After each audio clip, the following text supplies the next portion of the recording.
Salut tout le monde, j'espère que vous allez super bien. Bon bah moi c'est deuxième essai parce que j'ai filmé la vidéo et je me suis pas rendu compte, je l'ai effacée. J'étais en train de libérer de l'espace sur mon téléphone et bah voilà, autant d'espace, c'est parti avec. Donc deuxième opportunité d'intégrer le message que je voulais, que je veux partager avec vous.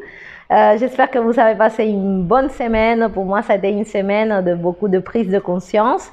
Et je viens, voilà, ancrer ça dans mon subconscient en vous parlant. Donc, comme je vous ai expliqué dans la dernière vidéo, on a eu avec Pascal quelques semaines compliquées parce qu'il a fait...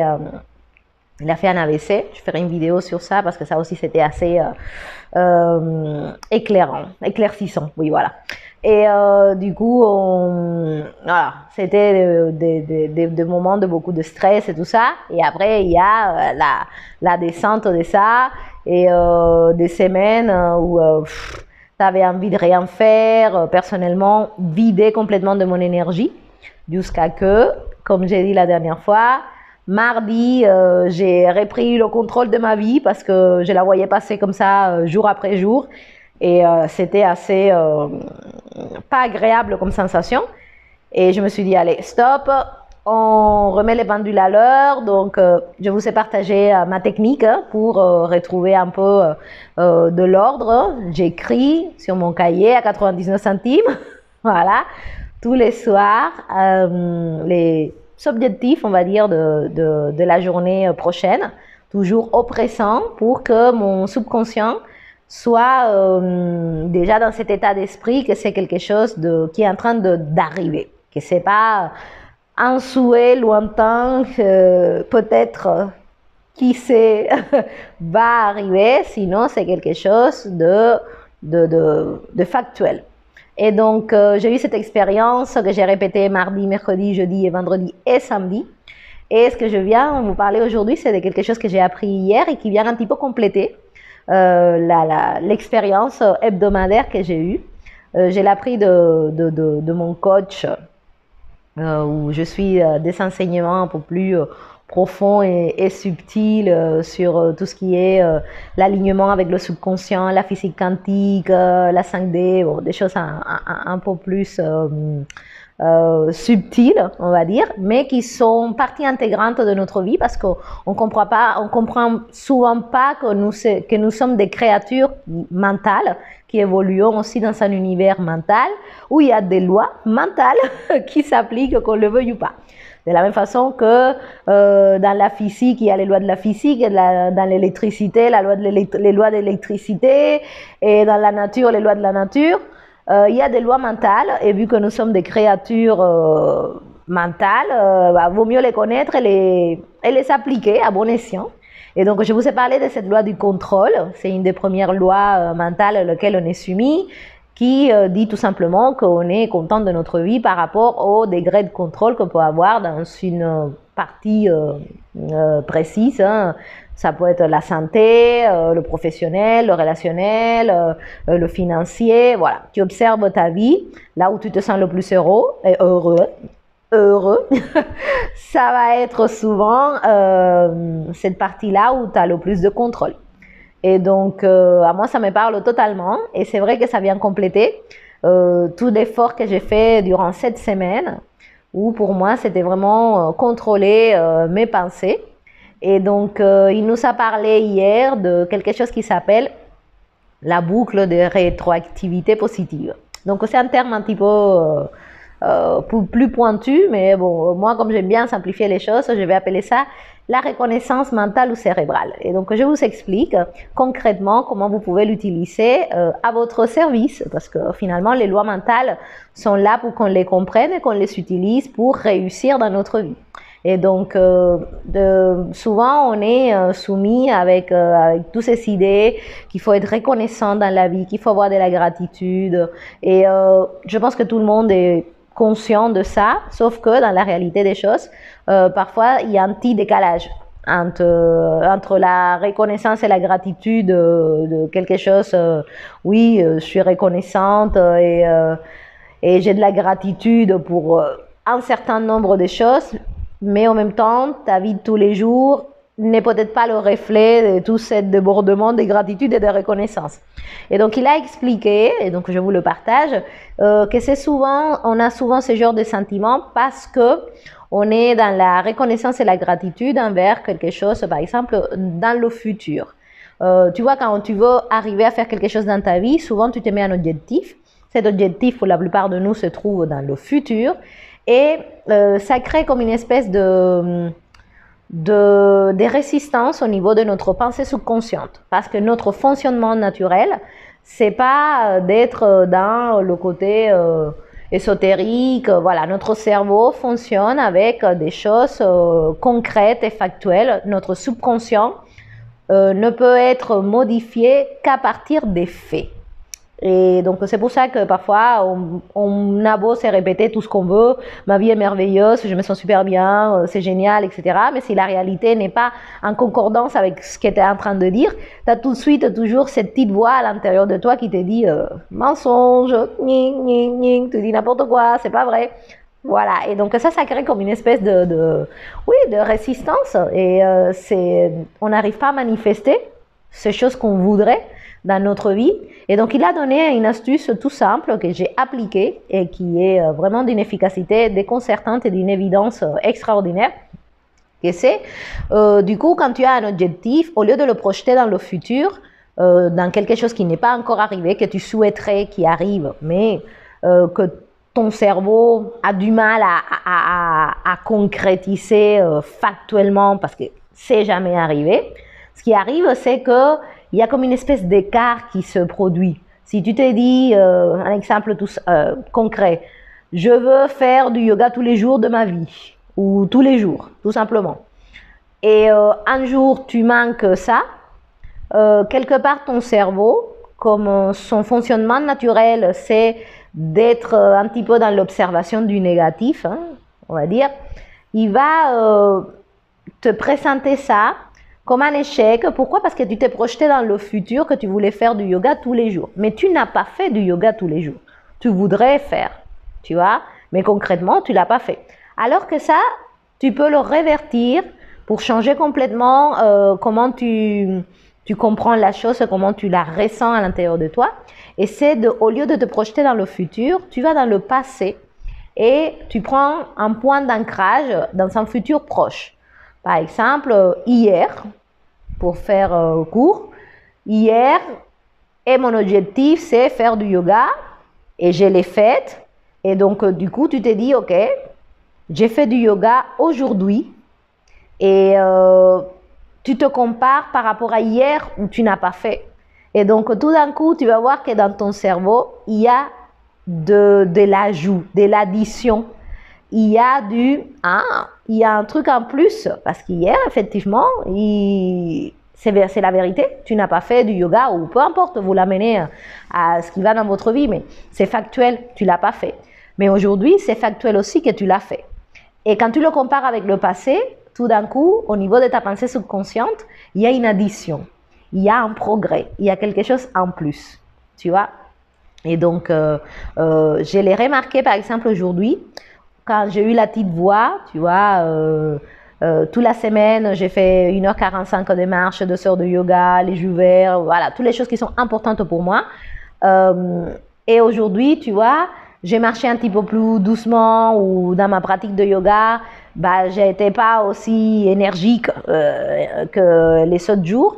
Et j'avais tout de suite la petite voix qui disait, ah, là, ça va pas trop, mais je tout de suite aurais pris le dessus et je me suis dit, non, peut-être je marche pas aussi vite ou je lève pas la jambe aussi haute, mais par rapport à lundi dernier où j'étais au fin fond de mon canapé, triste, aigri, avec pas une bonne énergie du tout, là aujourd'hui, je me sens beaucoup mieux, je suis en train de le faire et je constate que je l'ai fait mardi, mercredi, jeudi, vendredi et samedi. Donc du coup, 5 jours de suite et ton subconscient ne peut que dire « Ah oui, effectivement, c'est une vérité, il ne peut pas contester le fait que tu l'as faite. » Et comme tu te compares avec une période de ta vie où tu étais moins bien, lui, il prend ça comme il y a une nette progression. Voilà. Au lieu que si tu te dis, voilà, je veux faire ça, je veux faire 30 jours de yoga tous les jours et tu manques 1 ou 2 jours, qu'est-ce que tu crois qu'il va se passer? Là, pour la plupart d'entre nous, notre subconscient va se focaliser sur les 2 jours que tu n'as pas fait de yoga. Tu peux en avoir fait 28, 29, mais comme tu n'es pas arrivé jusqu'au 30, lui, il dit échec.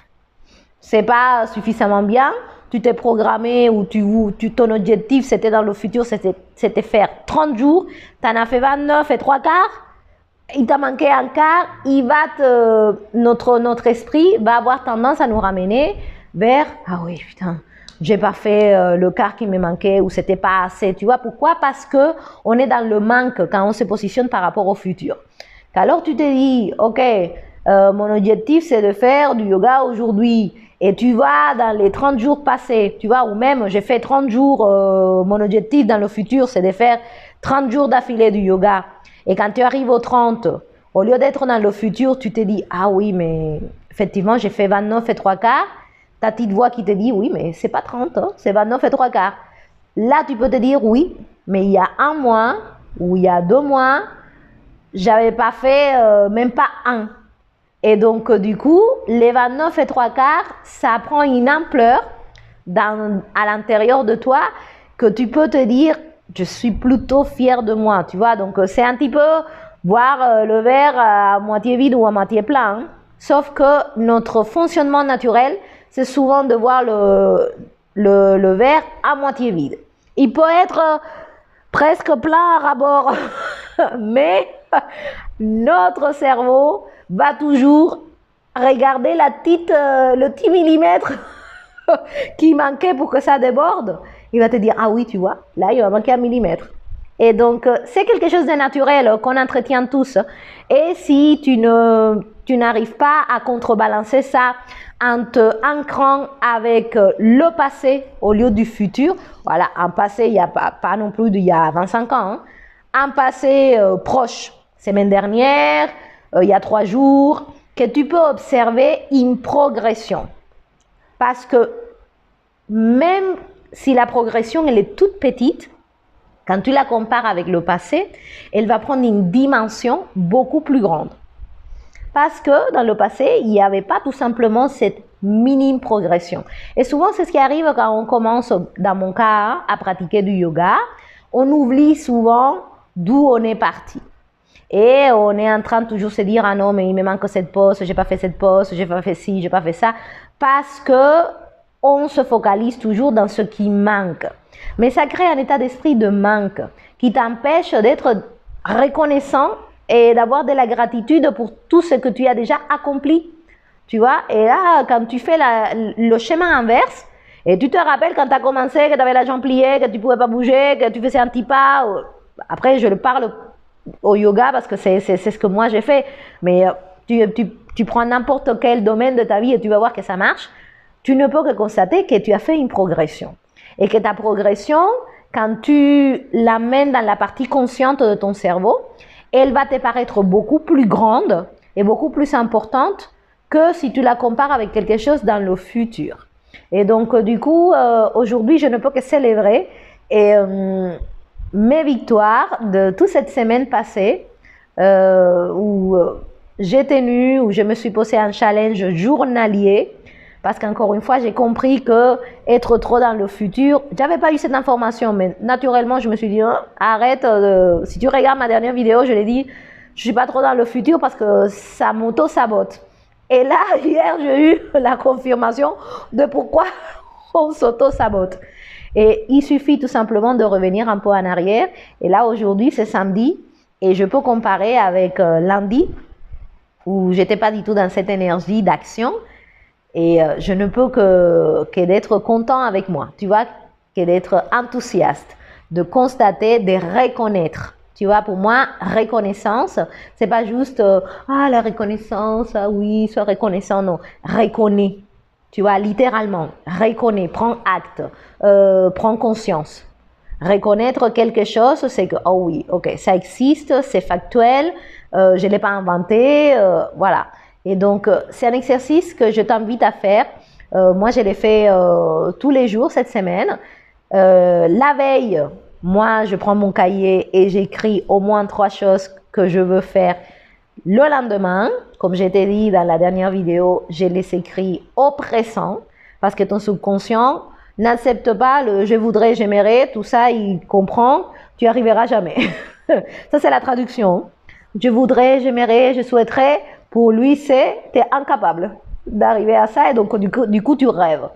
Et tu changes ça en parlant au présent. Je fais, j'agis, voilà. Moi, je les écris en espagnol parce que ça a plus de résonance avec moi. Mais bon, tu écris ce que tu peux. Mais tu écris au moins 3 choses. Et déjà, le soir, avant de te coucher, il y a quelque chose qui arrive au niveau de notre pensée consciente, c'est qu'elle baisse d'intensité. Et donc, du coup, quand elle baisse d'intensité, l'heure avant de t'endormir, c'est un peu, tu vois, la pensée consciente, c'est un peu le gardien de la pensée subconsciente. Mais tout ce qui arrive dans ta vie dépend de ta pensée subconsciente. Mais si tu as une pensée consciente qui monte garde 24 heures sur 24, bah, les informations ont un peu plus du mal à passer la barrière. Et donc, dans la première heure du matin et la dernière heure avant de te coucher, c'est les 2 moments dans la journée où la pensée consciente, naturellement, elle est un petit peu plus basse, ce qui te permet de pouvoir véhiculer les bonnes informations au niveau de la pensée subconsciente. Et donc, moi, j'utilise ça, je prends mon cahier, une demi-heure avant de me coucher, tu vois, et j'écris, je lis ce que j'ai écrit, et comme c'est dans le présent, j'envoie cette information au plus profond de moi et pendant la nuit, cette information, elle travaille. Toi, tu es en train de dormir, mais cette information, elle travaille. Et donc, du coup, le matin, quand je me réveille, j'ai naturellement la bonne pensée que j'ai écrite dans mon cahier. Je me réveille pleine d'énergie, relaxée, à fond, peu importe, tu vois. Quand j'ouvre les yeux, c'est incroyable comment ma première pensée, c'est « Ah, je me sens super bien, c'est génial ». Et moi, j'écris, je sors marcher pendant 1h45 et je me sens fabuleusement bien. Me siento perfecta, estoy genial, divinamente, tu vois. Et je suis en train de marcher, d'exécuter l'action et c'est ce genre de pensée qui vient à ma tête. Tu vois, je ne suis pas dans le « Ah putain, il manque encore 15 km ou la pente est raide », tu vois. Mais c'est un travail que j'ai fait en amont la veille. Quand ma pensée consciente, elle était un petit peu endormie. Et là, je profite pour passer l'information. Tu vois, ça s'est fait aussi le matin. Je t'expliquerai le matin comment j'ai compris qu'il fallait faire. Voilà, tu verras. Mais le soir, déjà, tu peux préparer un petit peu ce futur proche. Et tu te rendras compte qu'à force de faire l'exercice, naturellement, tu as ce genre de pensées qui émergent et donc qui créent des émotions beaucoup plus positives, beaucoup plus enthousiastes, où ta vision des choses, elle est montante, tu vois, elle n'est pas dans le « Ah, c'était pas assez bien, ah oui, il manquait un peu, ah bof », tu vois, ça change complètement, ça switch. Et donc, du coup, durant la journée, une fois que j'ai fini une des tâches que j'ai écrites dans mon cahier, je prends l'habitude de cocher pour envoyer un message à mon cerveau que ça c'était fait et je barre. Voilà, finito, se acabó, fait, acté. Et à la fin de la journée, avant d'écrire ce qui va se passer dans la prochaine journée, je lis ça. Et je peux observer toutes les actions que j'ai barrées et prendre conscience que j'ai fait tout ça. Parce qu'on a tendance à oublier tout ce qu'on fait. On se focalise souvent dans tout ce qu'on ne fait pas, mais on oublie souvent tout ce qu'on fait. Et donc ça, c'est un moyen factuel, parce que voilà, tu l'as écrit avec ta propre main, pas plus tard qu'hier, tu as écrit. Et tu as barré, et ton subconscient sait que tu l'as fait.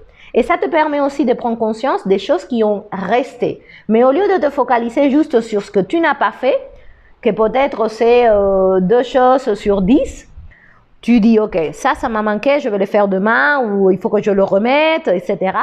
Mais je prends conscience, tu vois, j'ai fait émerger de l'oubli cérébral toutes les actions. Et elles peuvent être minimes. J'ai fait 2 pas en plus, j'ai bu un peu plus d'eau, j'ai fait une pause en plus, j'ai fumé une cigarette en moins. peu importe, tu vois, je me suis mal énervée, je sais pas, ce qui vous parle à vous, tu vois. Mais c'est vrai que c'est d'une efficacité déconcertante et ça fait disparaître naturellement toutes les pensées inutiles et négatives. Voilà, moi j'ai remarqué ça sur moi.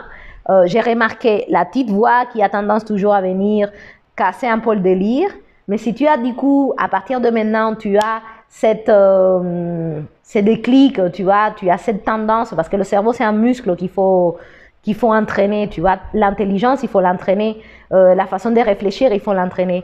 Et à chaque fois que tu as un petit peu cette voix un peu sceptique, pour le dire gentiment, tu dois avoir cette tendance de dire, ok, j'entends ce que tu dis, mais par rapport à hier ou à ce matin, là, ça va mieux. Et tu vas voir que petit à petit, elle s'estompe.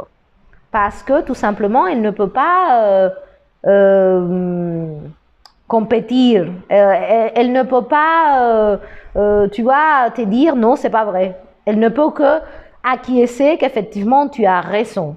Et ça, c'est incroyable comment tu es beaucoup plus confiant, tu vois, ça te déclenche des sentiments, des certitudes, de confiance, d'enthousiasme, tu as envie. Tu vois, pourquoi? Parce que tu es dans quelque chose de positif. Tu n'es pas dans le truc, ah oui, effectivement, j'avais pensé faire ça et peut-être tu as fait 3/4, mais pas le quart qui manque, tu restes dans le quart qui manque et ça te gâche tout le reste. Voilà. Et donc, vous saurez que ça s'appelle en physique quantique la boucle de rétroactivité positive parce que ça crée un effet un peu papillon hein, dans le positif. Et moi, tout simplement, je l'appelle la reconnaissance cérébrale parce que je demande à mon cerveau tout simplement de reconnaître, d'acter par rapport au passé qu'aujourd'hui, il y a eu un petit peu plus. Et donc, naturellement, je ne peux qu'être dans la gratitude. Tu vois, tu n'as même pas... Tu n'as plus besoin de forcer, de te sentir dans la gratitude et la reconnaissance. Ça, c'est le résultat de juste observer consciemment que par rapport à un passé proche, tu as fait plus. Et donc, juste ça, c'est super bien. Voilà les amis, donc une bonne chose d'appris, c'est de compris cette semaine pour continuer demain. Demain, tous les dimanches, j'ai ma classe générale où c'est vraiment un moment pour moi de déployer toute cette énergie que j'ai accumulée le long de la semaine. Et c'est chouette parce que notre énergie, les autres la ressentent. Et peut-être, tu vois, là, tu vas enseigner quelque chose, il y a quelqu'un, souvent, moi je le vois souvent dans le cours de yoga, tu peux très bien le faire le cours de yoga, et tu sors et tu dis, ah, c'était dur, ou j'ai pas arrivé à faire la pose sur la tête, ou je sais pas quoi, et tu oublies tout le reste. Et alors que tu peux te dire, ah oui, mais par rapport à hier, j'ai fait ça, et tu dis, ah waouh, tu te sens tout de suite porté, puissant, et ça n'a pas de prix. Voilà, ça fait tout simplement du bien et ça te porte vers le haut. Donc prends cette habitude. Achète-toi un cahier à 3 balles là, et à 2 balles même, et écris au présent. Et à la fin de la journée, tu barres ce que tu as fait, tu prends conscience et tu fais émerger. Et tu vas tout de suite sentir que par rapport au passé, plus au futur, hein, par rapport au passé, tu es mieux. Et donc, c'est déjà une raison de fêter et de célébrer ça. Voilà les amis, je ne vais pas effacer cette vidéo, j'espère que je pourrai la mettre en ligne. Je tenais vraiment à passer le message, donc c'est super. Je le fais une deuxième fois, ça veut dire que j'ai compris, et je continue à appliquer, je vous encourage aussi à le faire, à essayer, à vous faire votre propre expérience. Hein. C'est ça qui reste à la fin. Passez un très bon week-end, bon 14 juillet, soyons libres, voilà. Indépendant, autonome. Je vous embrasse et à très bientôt. Bye bye.